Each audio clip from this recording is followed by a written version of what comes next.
நெல்லை சிந்து பூந்துறையில் கனமழையால் மின்தடை ஏற்பட்டு மாநகராட்சி எரிவாயு தகன மேடையில் உடல்களை எரியூட்ட முடியாத நிலை ஏற்பட்ட நிலையில் சம்பவ இடத்தில் மின்வாரிய அமைச்சர் சிவசங்கர் ஆய்வு செய்து வருகிறார். அது குறித்த கூடுதல் விவரங்களை செய்தியாளர் ராமசுந்தரம் வழங்க கேட்கலாம். ராமசுந்தரம், வணக்கம்.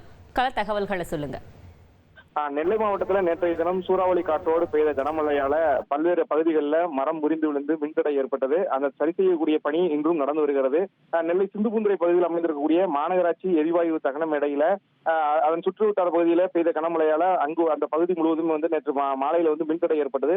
சுமார் 3 மணி நேரத்திற்கு மேலாக அந்த பகுதி மின்சாரம் இல்லாத நிலை ஏற்பட்டனால அந்த எரிவாயு தகன மேடையில அந்த உடல்களை தகனம் செய்ய முடியாத ஒரு நிலை ஏற்பட்டது. 8 உடல்களோட சுமார் 3 மணி நேரத்திற்கு மேலாக உறவினர்கள் காத்திருந்து உடல்களை தகனம் செய்யக்கூடிய நிலை ஏற்பட்டது. இது தொடர்பான செய்திகள் நேற்றைய தினம் வெளியான நிலையில இன்றைய தினம் மின்வாரியத்துறை அமைச்சர் சிவசங்கர் மற்றும் மாவட்ட ஆட்சித்தலைவர் ஆகியோர் நேரடியாக அந்த எரிவாயு தகன மேடையில ஆய்வு மேற்கொண்டிருக்கிறார்கள். அந்த மின்சாரம் வரக்கூடிய அந்த பாதையில ஏற்பட்ட பழுது சரி செய்யப்பட்டது தொடர்பாக அதிகாரிகளிடம் கேட்டறிந்திருக்கிறார்கள். மாற்று வழியிலான மின்சாரம் ஏற்பாடு செய்வதற்கான அந்த உத்தரவுகளையும் மாநகராட்சி ஆணையாளர் உள்ளிட்ட அதிகாரிகளுக்கு பிறப்பித்திருக்கிறார்கள். இதுபோல நெல்லை மாவட்டத்தில் கனமழையால மரம் முறிந்து விழுந்து பல்வேறு பகுதிகளில் மின்கம்பங்கள் சாய்ந்திருக்கிறது.